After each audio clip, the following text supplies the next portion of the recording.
स्वागत की ही कड़ी में स्वागत की कड़ी संक्षेप है। सर स्वागत है, जोरदार तालियों से स्वागत है। लगभग 2 महीने हुए हैं मुझे रीवा आईजी के पद को ग्रहण करे हुए, और 2 महीने में अगर सबसे ज़्यादा शिकायतें मेरे पास किसी चीज़ की आई हैं विभिन्न क्षेत्रों से, अगर मैं कहूँ कि 6 के 6 जिलों से, तो माताएं और बहनें मेरे पास आके कह रही है साहब हमारी पीढ़ियों को बचा लीजिए, हमारे बच्चों को बचा लीजिए, वरना ये कोरेक्स का नशा या फेंसिडिल का नशा, ये जो मेडिकल का नशा है, ये रीवा संभाग के आने वाले बीजों को ख़त्म कर देगा।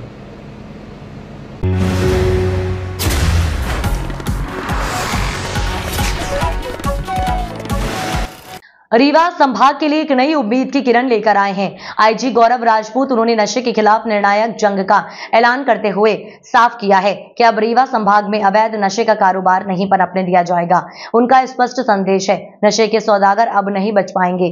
गली गली घर घर से नशे की खेप को खत्म करना हमारी प्राथमिकता है। आईजी गौरव राजपूत ने रीवा में जन चौपाल के माध्यम से जनता से सीधा संवाद किया और अपील की कि अगर किसी को अपने आसपास नशे का अवैध धंधा नजर आता है तो तुरंत पुलिस को सूचित करें। उन्होंने ये भी आश्वस्त किया कि पुलिस तत्काल कार्रवाई करेगी और दोषियों को सख्त सजा दिलाई जाएगी। जन भागीदारी से बनेगा रीवा नशा मुक्त।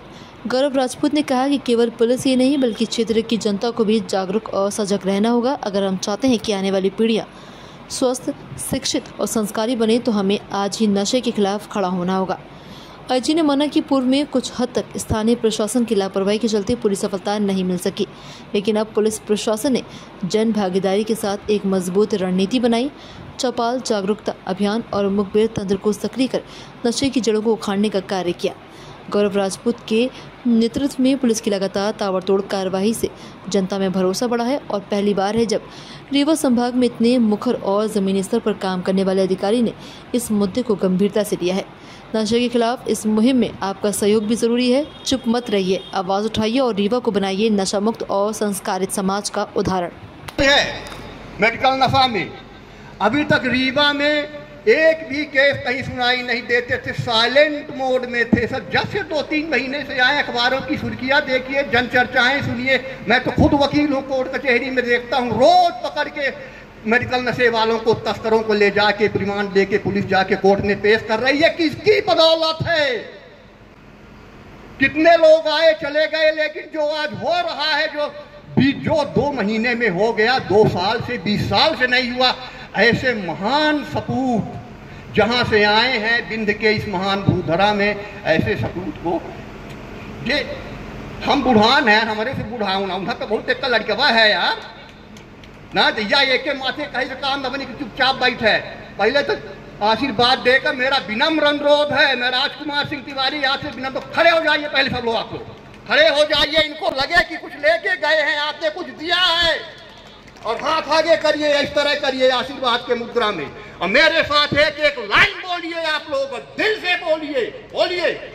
आशीष दीन राम प्रिय जाना, हो तात बलशील निधाना, अजर अमर गुण नित्य सुत होहु, करहि बहुत रघुनायक छोहू। हार्दिक बंधन, स्वागत, अभिनंदन है। ये गांव वालों की ये माननीय भावनाएं हैं, इसको स्वीकारिए पानी, क्योंकि गांव वाले और कुछ दे नहीं सकते हैं। माता वो एक भील वगैरह ने यही किया था, भगवान राम से कहा था कि हमार बल भड़ मनुसाई लीन न बासन वसन चुराई।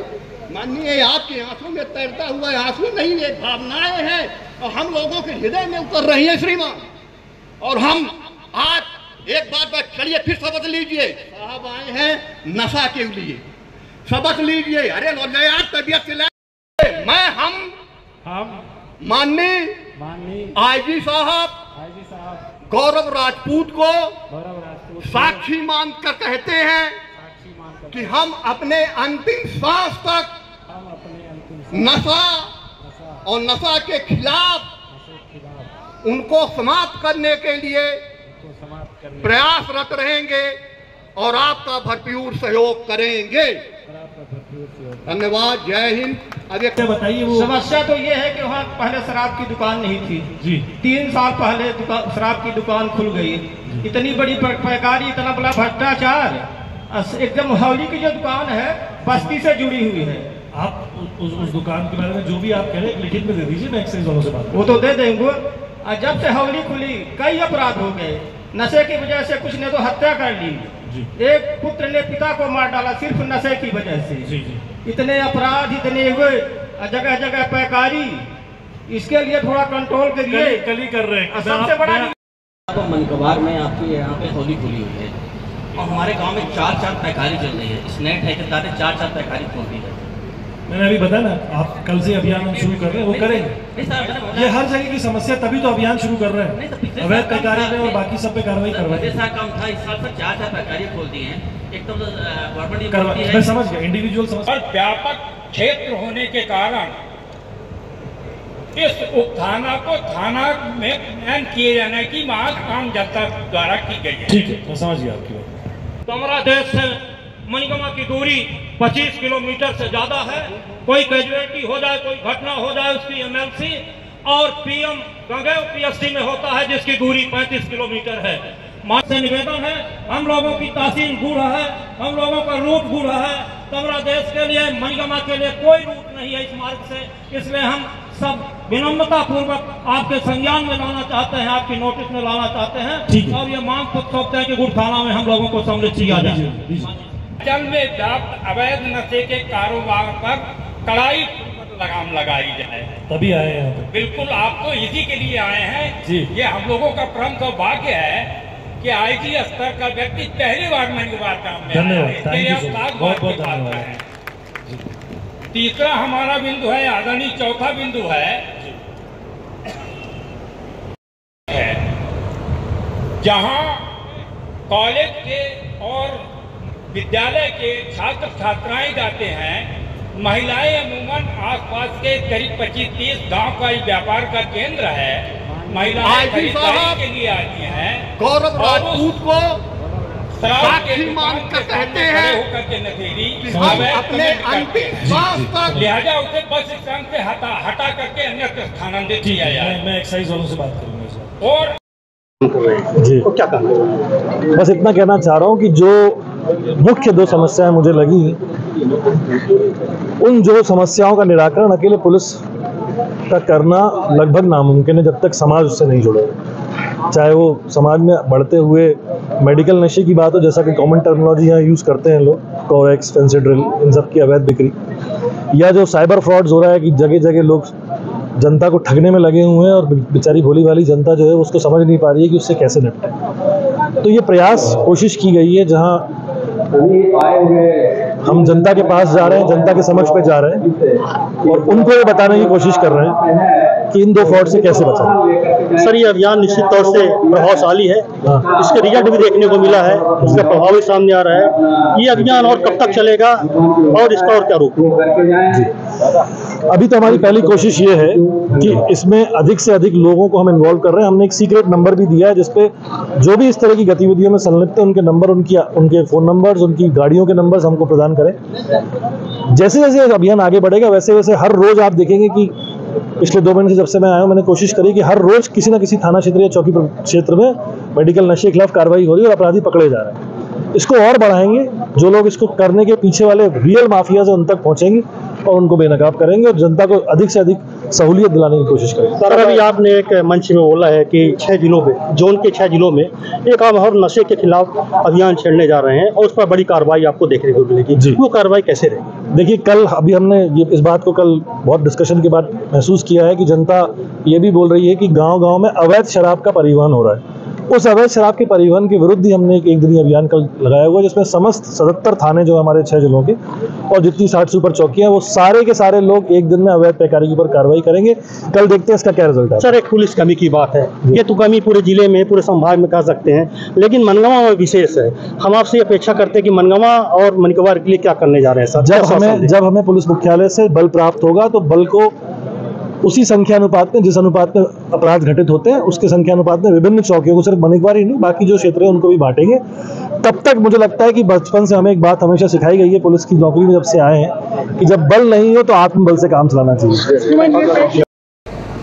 मलिकवार मेरे सुपरविजन में आता है। मैं आपको साधुवाद देना चाहता हूं सर कि आपने मलिकवार को चुना हमारी जन चौपाल में।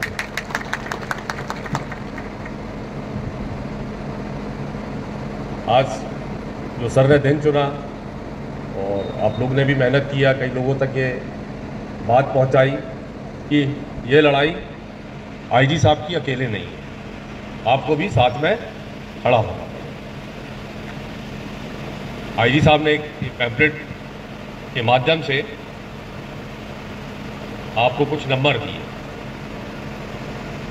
उसमें आपको सूचित करना है और इस लड़ाई के भागीदार बनना है। हमने अपना गांव सुधार लिया, देश स्वतः सुधर जाएगा। और इसके बारे में विस्तार से आईजी साहब बताएंगे, मैं ज़्यादा समय नहीं लेना चाहता। आईजी साहब के लिए बस आप लोग से ये आग्रह है कि उनकी जो नियति है उसको करने का दायित्व हम सबको उठाना है। आज के इस जन चौपाल में उपस्थित प्रबुद्ध नागरिकगण, मीडिया के मेरे मित्र बंधु, पुलिस के उपस्थित सभी सहकर्मी, माताएं, बहनें, सभी को साधुवाद। सबसे पहला कारण कि आप पहुंचेंगे साहब, सोचेंगे साहब कि ये जन चौपाल क्यों लगाया है। लगभग 2 महीने हुए हैं मुझे रीवा आईजी के पद को ग्रहण करे हुए, और 2 महीने में अगर सबसे ज़्यादा शिकायतें मेरे पास किसी चीज़ की आई हैं विभिन्न क्षेत्रों से, अगर मैं कहूं कि 6 के 6 जिलों से, तो माताएं और बहनें मेरे पास आके कह रही है साहब हमारी पीढ़ियों को बचा लीजिए, हमारे बच्चों को बचा लीजिए, वरना ये कोरेक्स का नशा या फेंसिडिल का नशा, ये जो मेडिकल का नशा है, ये रीवा संभाग के आने वाले बीजों को खत्म कर देगा। जब मुझे उसकी भयावह स्थिति का जब मैंने आकलन किया तो मुझे एक बात समझ में आई कि 2 चीज़ें हो रही हैं। एक, लालच के कारण से समाज के ही कुछ लोग इस हद तक गिर चुके हैं कि अपने ही समाज के लोगों को वो नशा बेचने पे आतुर हो चुके हैं। परंतु इससे भी बड़ी जो सोच का विषय है कि बाकी जो 90% लोग हैं वो या तो डरते हैं कि हम इन माफियाओं से कैसे निपटें, या वो इस बात को समझ नहीं पा रहे हैं कि अगर उन्होंने आज पुलिस का साथ नहीं दिया और पुलिस के साथ सहभागिता नहीं निभाई तो हर घर में एक दिन कोरेक्स का नशा, मेडिकल का नशा अपने पैर पसार चुका होगा और हालत इतनी खराब हो चुकी होगी कि आपकी पीढ़ियां आपको कोसेंगी। कि समझदार होते हुए भी, प्रबुद्ध होते हुए भी, पढ़े लिखे होते हुए भी आप लोगों ने अलग क्यों नहीं जगाई? आप लोगों ने क्यों स्थितियों से निपटने के लिए पुलिस का साथ नहीं दिया? उस चीज को भी मैं समझ पाया और उसके बाद हमने एक सीक्रेट नंबर लोगों को देना शुरू किया। अभी मैं रास्ते में जब आ रहा था, ऑफिस से निकला था, तो मुझे पता चला कि कोरेक्स की कुछ शीशियां पकड़ी गई हैं वापस रायपुर कल्चरल में। ये हर दिन हो रहा है, और ये हर दिन इसीलिए हो रहा है क्योंकि इस नंबर पे लोगों ने बताना शुरू किया है कि कौन लोग हैं जो शराब, कोरेक्स, अवैध गांजा, अफीम, चरस बिकवा रहे हैं, कौन लोग हैं जो उनके बेचने का कार्य संपादित कर रहे हैं। और मैं यहां ये कहना चाहूंगा कि समाज को पुलिस, एक फिल्म थी, मैंने जब उस फिल्म को देखा था तो उस फिल्म का एक डायलॉग था कि समाज को पुलिस वैसी मिलती है जैसा समाज खुद होता है। इसी समाज से निकल के हमारे कांस्टेबल्स आते हैं, इसी समाज से निकल के हमारे आईपीएस अधिकारी आते हैं। लेकिन अगर आप भली भांति मेरी बातों को समझ पाएं तो मैं आपको एक बात अंतर्मन से कहना चाहूंगा। हम लोग आईजी इसीलिए बन पाए, हम लोग एसपी इसीलिए बन पाए क्योंकि समाज ने हमें एक ऐसा माहौल दिया था जो अपने आप में बहुत ही वातानुकूल था। हमें बढ़ने के मौके मिले, हमें पढ़ने के मौके मिले, हमें समाज के उन लोगों का मार्गदर्शन मिला जिन लोगों ने समाज में ऊंचाइयों को छुआ था। लेकिन परिकल्पना कीजिए किसी ऐसे व्यक्ति के बारे में जो मेडिकल के नशे में धुत पड़ा हुआ है, आपको लगता है कि समाज उसको कुछ समझा पाएगा? आपको लगता है कि कोई उसका मार्गदर्शन कर पाएगा? या आपको लगता है कि उसके अंदर इतनी अंतर्मन में शक्ति होगी कि वो किसी लक्ष्य को प्राप्त करने की चेष्टा भी कर पाए? जब ये विचार आप लोगों के अंतर्मन में कूदेगा तो मुझे उम्मीद है कि ये जो नंबर मैंने आपको दिया है 9479997336, इस पे अधिक से अधिक संख्या में आप जानकारी देना सुनिश्चित करेंगे। आपका नाम और पता गोपनीय रखा जाएगा और मैं ये भी सुनिश्चित करता हूं कि जो भी व्यक्ति सही सूचनाएं देगा उसको पुलिस की तरफ से यथोचित इनाम भी पेश किया जाएगा। लेकिन आगे बढ़ना होगा, एक साथ खड़ा होना होगा। संस्कृत में एक श्लोक है, उद्यमेन ही सिद्ध्यंति कार्याणि न मनोरथई न ही सुप्तस्य सिंहस्य प्रविशन्ति मुखे मृगा। यानी परिश्रम से कार्य सिद्ध होते हैं। आपको परिश्रम करना पड़ेगा, पुलिस के साथ आना पड़ेगा, मनोरथ से नहीं, सोचने मात्र से नहीं। जैसे सोते हुए सिंह के मुंह में मृग अपने आप प्रवेश नहीं करता है, सिंह को उसका शिकार करना पड़ता है, उसके लिए परिश्रम करना पड़ता है।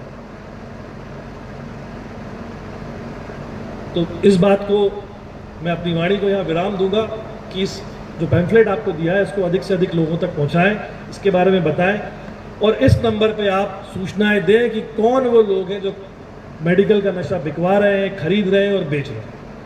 मैं आपको यहां से अश्योर करता हूं कि मैं उनके खिलाफ सख्त से सख्त कार्रवाई सुनिश्चित करवाऊंगा।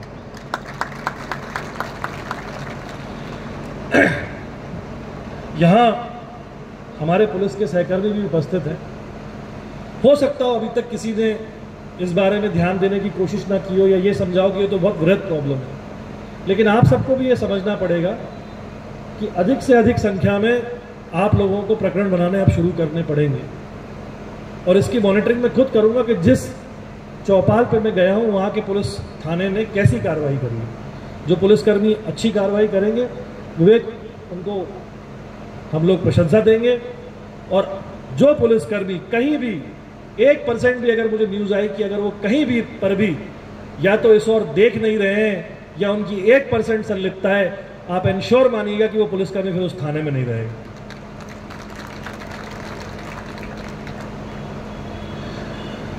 एक और जो बहुत बड़ी आज की देश में समस्या बन चुकी है और वो है बहुत हद पे आपके साथ साइबर फ्रॉड हो रहा है। साइबर फ्रॉड में सब समस्त तरह की कैटेगरीज आती हैं, जिसमें आपको आपका जो एटीएम कार्ड होता है उसका पिन नंबर मांग लिए जाते हैं, आपकी गोपनीय जानकारी जो आपकी बैंक डिटेल्स हैं, जो आपके फ़ोन नंबर्स हैं, उनको चुरा लिया जाता है। वीडियो कॉल करते हैं लोग आजकल, अश्लील कॉल करते हैं जिससे आपसे पैसा उगाही की जा सके। कार्ड जो आपके होते हैं, आपके पास एटीएम कार्ड्स हैं, आपके पास पेन कार्ड्स हैं, आपके पास पैन कार्ड्स हैं, उनके नंबर ले लेते हैं, उसके कारण से धोखाधड़ी करते हैं। एक डिजिटल अरेस्ट का आजकल बात चला है। डिजिटल अरेस्ट जैसी कोई चीज़ नहीं होती, अरेस्ट हमेशा व्यक्तिगत होती है। पुलिस जब भी जाएगी वारंट, गिरफ्तारी वारंट या स्थायी वारंट लेके जाएगी, तब पुलिस गिरफ्तार करेगी। कोई डिजिटली अरेस्ट कहीं कोई शब्द नहीं होता, कोई उसकी कोई धरातल पे कोई वैल्यू नहीं। अगर आपको कोई डिजिटल अरेस्ट करता है ये बता के कि मैं सीबीआई से हूँ, मैं ईडी से हूँ, मैं फला थाने से हूँ, तो समझ जाइए कि आपको बेवकूफ़ बनाने का काम चल रहा है। तत्काल फ़ोन काटिए और उसकी जानकारी निकटतम पुलिस स्टेशन को दीजिए। सोशल मीडिया के विभिन्न प्लेटफॉर्म्स चल रहे हैं, फेसबुक, ट्विटर, इन सब पे भी जो है आपको फ्रेंड रिक्वेस्ट भेज के आपके साथ में धोखाधड़ी होने की चांसेस रहते हैं। इस पूरे परिदृश्य को हम साइबर फ्रॉड के नाम से जानते हैं। ये भी आपको अवेयर रहना है कि किसी को पैसा नहीं दे देना है, किसी को एटीएम का नंबर नहीं बताना है। एटीएम का नंबर बिल्कुल गोपनीय होना चाहिए, किसी से अपनी जानकारी साझा नहीं करना है, क्योंकि अगर आप जानकारी साझा करेंगे तो जालसाज बैठे हुए हैं, जालसाज ठग बैठे हुए हैं जो आपका कमाया हुआ, जो आपकी मेहनत से कमाया हुआ पैसा उसको ठगने के लिए बैठे हुए। तो ये आपकी जवाबदारी बनती है कि हमें जागरूक भी रहना है, हमें सचेत भी रहना है। ये दो मुझे लगा कि बहुत महत्वपूर्ण बिंदु हैं जो मुझे जनता के सामने बताने चाहिए। उस परिदृश्य में आज ये जनचौपाल रखी गई थी। मुझे आप सभी लोगों ने सुना, उसका मैं आपको धन्यवाद देता हूं। पर सुनने से ज़्यादा अब यहाँ से कार्य शुरू होता है। अब ये आपकी सभी की व्यक्तिगत जवाबदारी है कि जिस चिंगारी को हमने यहाँ लगाया है, जब मैं यहाँ से जाऊँ, साल 2 साल जितना समय ईश्वर ने मुझे दिया है यहाँ पे कार्य करने का, तो ये चिंगारी उस दिन मशाल बन चुकी है। आप सब आए, आप सभी लोगों का बहुत बहुत धन्यवाद। Thank you so much.